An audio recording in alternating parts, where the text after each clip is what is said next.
How are you doing today, guys? Good morning, Arrow. What a great name. It's just one of I the. know. It's one of those We're weird awesome. radio How are you? names. Fantastic, fantastic. Hey, we got to talk about your podcast. The first episode is the most amazing setup for what you're doing as a team for a season. I mean, it's called Facing Evil, but you take the time to explain it, and I was very impressed with that. Oh, thank you. Thank you, Arrow. That was, episode 0 was really important to us to do, because we had just done, Root of Evil about, our crazy family history. So we really wanted to give our listeners, the background on who Rasha and I are. And, everything that we are and everything that we do is so much a part of our mother, Mm-hmm. first and foremost, before anything. So we are carrying that legacy of overcoming and perseverance, from our mother's story, from our own personal story, and now to facing evil by sharing other stories. To get into that mode, though, I mean, because I mean, you're digging things up that really do affect the deeper emotion that so many people put inside their little caverns and things like that. How do you physically and mentally prepare for this? That's a beautiful question. So Yvette and I are, we're very much our mother's children in the sense that we have a very, positive outlook on life. And it's hard to be so positive when you're kind of diving into such, evil things. But for us, when you look for the light in the darkness, you can get through it, Mm-hmm. like no matter how hard it is or what you're talking about, like there's always that light. And also too, we're very, very fortunate to have Trevor Young, our on-air producer from iHeart. So he's the true crime, expert. So he like guides Yvette and I through it.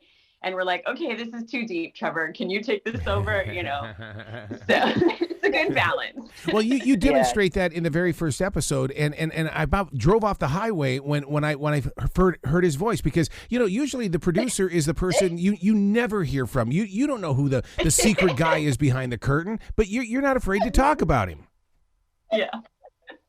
No, Trevor has been amazing, and from the beginning, when we first had our meetings with Donald Albright, that was his first vision, was to have kind of a talk show, format with an on mic producer. Because again, Rasha and I don't come from the true crime genre. We Right. just, again, happen to be from a crazy family with a true crime background.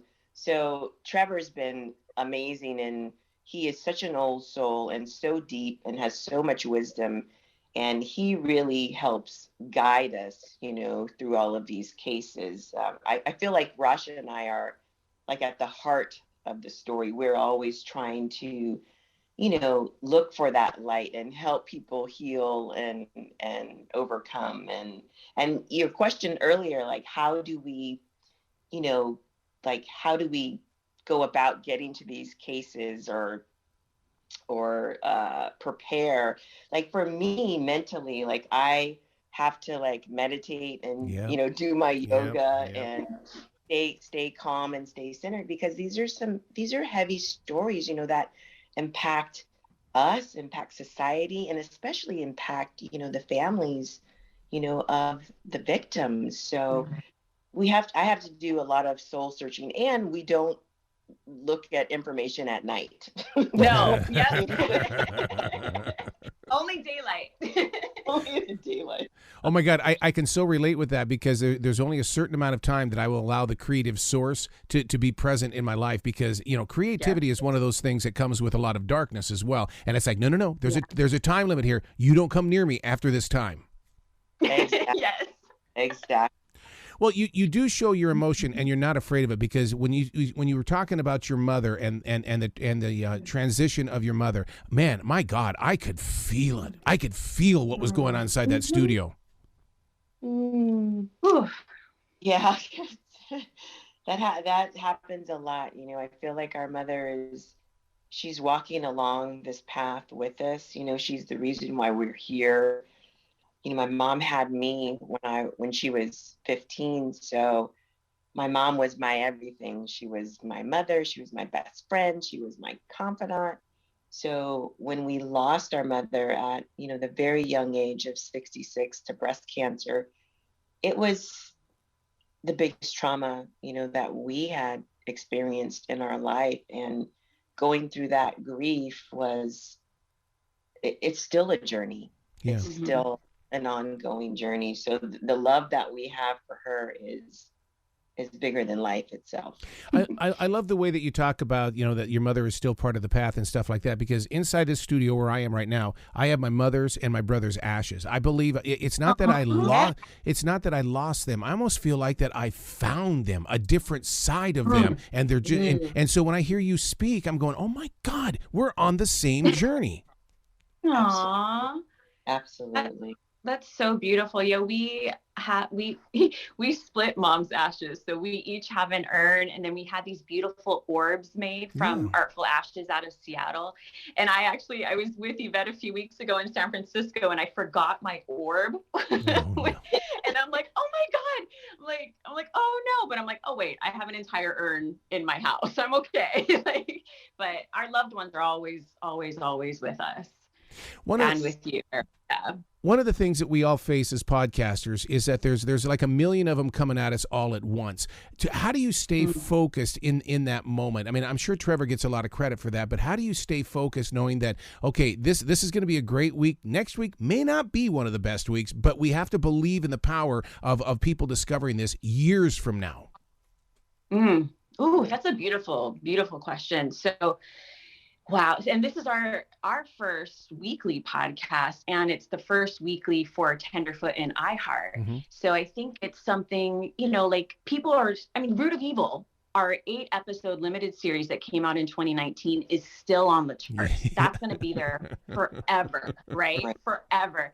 And we're so proud of what we did with that. And we're equally as proud of our new podcast dropping every Thursday, Facing Evil. Yes. And it's, you know, every week, like, we handpick our cases. Like, we have an amazing team from iHeart and Tenderfoot, and we have pitch meetings. We've been working on this for well over a year. Yeah. And we're like, oh, I don't think we can do that one. Like, that's the thing, Errol. There's never a bad week because, well, we can't have bad weeks because our mama Fauna Hotel wouldn't let it happen. But, you know, we just keep moving onward and upward. You know, our Imua, we have that segment at the end of every single episode, again, finding that light in the darkness, right? Like, so that's what we're doing, and we're proud of everything that we're putting out there. We're not always going to get it right because we're humans. Right, you know? right. But we're always doing it with the best of intentions, right, Yvette? Absolutely. And like Rasha said, we have an incredible team. And, you know, as you know, Errol, I mean, a team that really sees you, you know, for who you are. And it's a collaborative effort, like, and it's a conversation. You know, we feel we have such a good rapport with Trevor. So it's almost like, you know, when you're going to work, but at the same time, we are each individually learning from one another.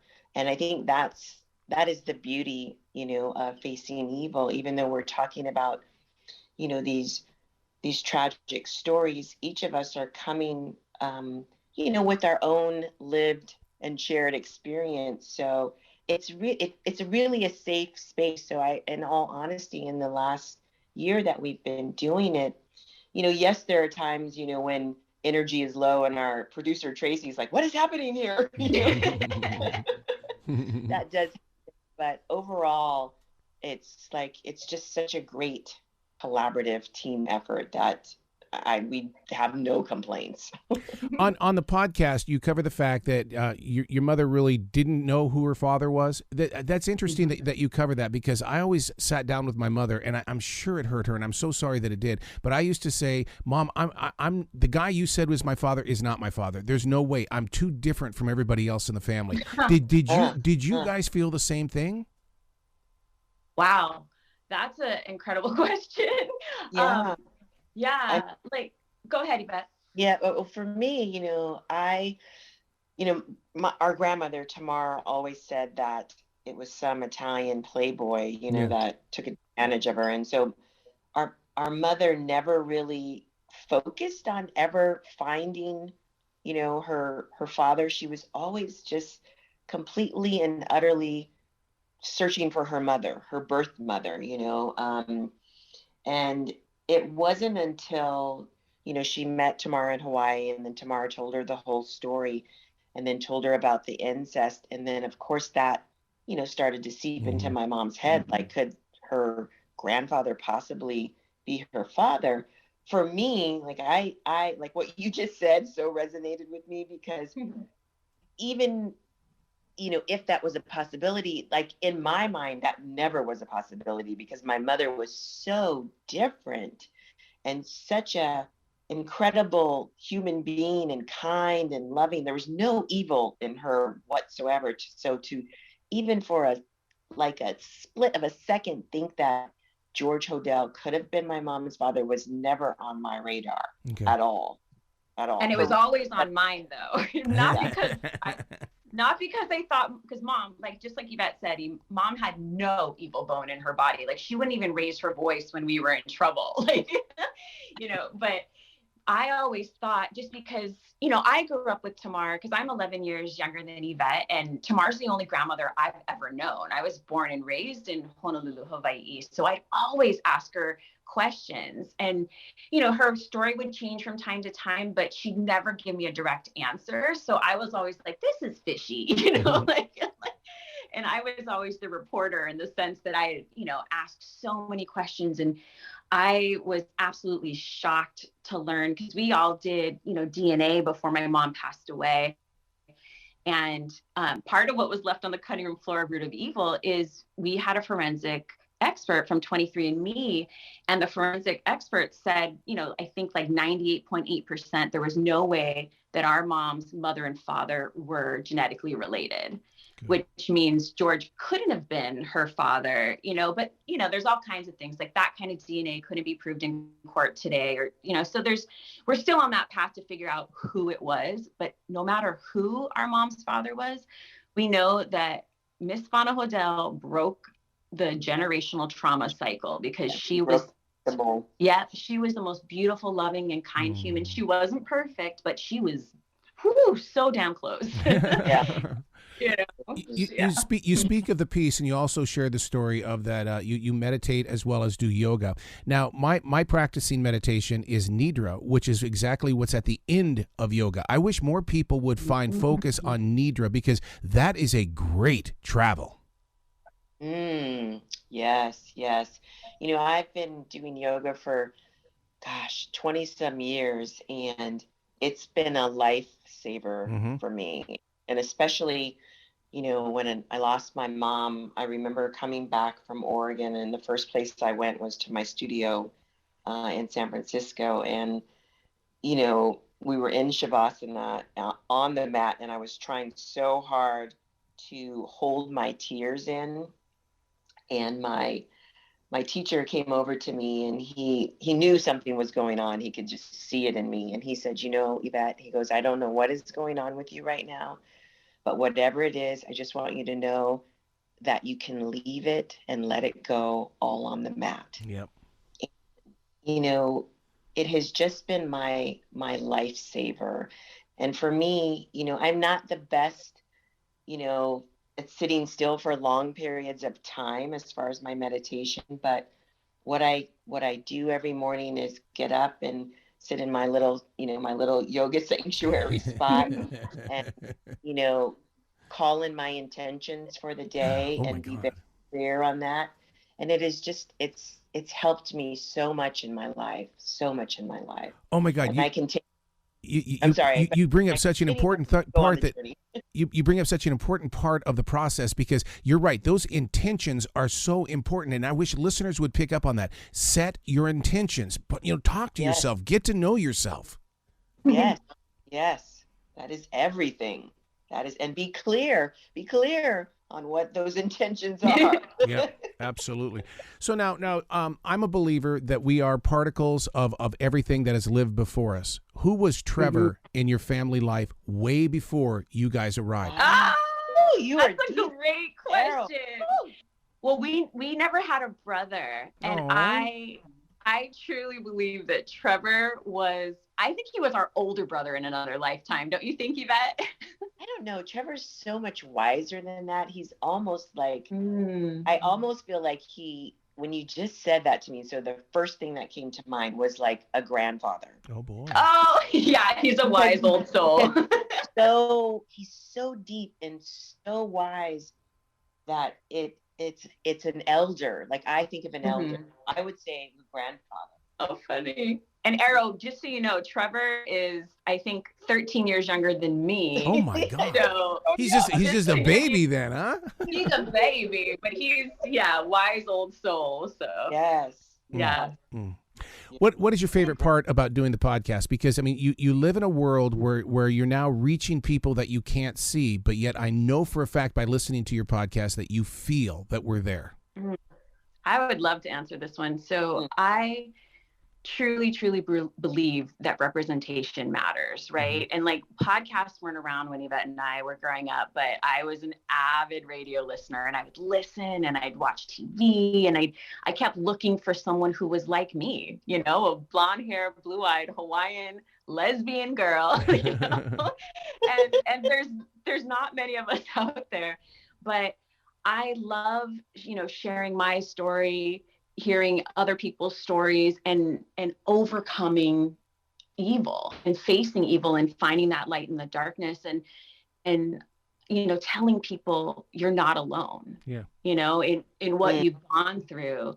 And, you know, I remember growing up thinking like, oh, I'm the only one that's gone through this trauma, or I'm the only one that has this crazy family history. It's like, no, we all have things that, you know, we might want to hide.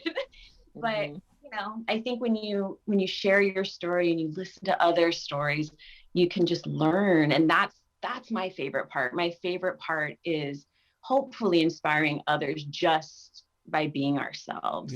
Yeah. And I think that is the beauty, you know, and especially with Rasha and I being sisters, you know, me being, you know, biracial, Rasha being blonde, blue-eyed, you know, and a lesbian, like just having these conversations, you know, where people are listening and hearing from both sides. We hope that it opens their mind, you know, to the possibility of, you know, there's just so much out there, and we don't have to be so judgmental and so hard on one another. You know, our mother was all about, and it's, you know, it's a silly quote, but it's really not silly, about happily ever after. Yep. And how can we all get there in some way, shape, or form, you know, for ourselves, for each other, and for society. So when you have your podcast, and it all started with the big story where you turned that and the world discovered you, do you feel like that what you're sharing is a country song, a blues song, or is this a downright Bon Jovi tune that you guys are doing? Because it's word formation, but it's very musical. Oh, blues, baby. Blues. Blues all day long. Blues. Yes. Yeah. Deep Yvette rooted in blues. It reminds me so much too, because Yvette kept telling me and my wife, she's like, you guys, you have to go see Elvis, right, in theaters. Yep. So we went yesterday, right? And the music and everything, I was like, it reminded me so much of Mom, because Mom grew up, you know, thinking she was biracial. So she grew up in the Black church, and and like, I was like, I can just imagine little Fauna, little Mom, just, you know, in there singing the gospel, right? And all, and and she was just nothing but R&B, blues, heart and soul, but that, you know, that dirty good blues. I tell you this story. There's a song by Buddy Guy, and it's called Skin Deep, and it's just like, it's a great rhythm and blues song, and I was like, can we have that as one of our theme songs for We The said guy- that to Makeup and Vanity Yeah. Set did our I music, don't and think he so. got it. But that is we are so, both of us like are just so deeply rooted in soul, you know. Yeah. Mhm. Oh, you can Yes. you can feel that when you listen to the episodes and stuff like that, that it is coming from the soul. And right away, I mean, you talk about, you know, the Hawaiian culture and you share words, you explain the words to us. And so therefore that gives me something as a listener to keep looking for. When are they going to give me that Easter egg, that Hawaiian word I don't know about? Oh, I'll do it every week, Arrow. I got you. Oh, you guys have got to come back to this show anytime in the future. The door is always going to be open for you. Thank you, Arrow. Thank you. You're you know, you are such a wise person with wonderful wisdom, and you are a deep spirit. What a pleasure. Thank you so much. Will you be brilliant today, the two of you? Aw, you too, Arrow. And here's a Arrow. Hawaiian phrase for you that you can take with you. It's mahalo nui loa, which is thank you so much. Oh, thank you so much. Bye, guys. Aloha, Arrow. Oh, bye.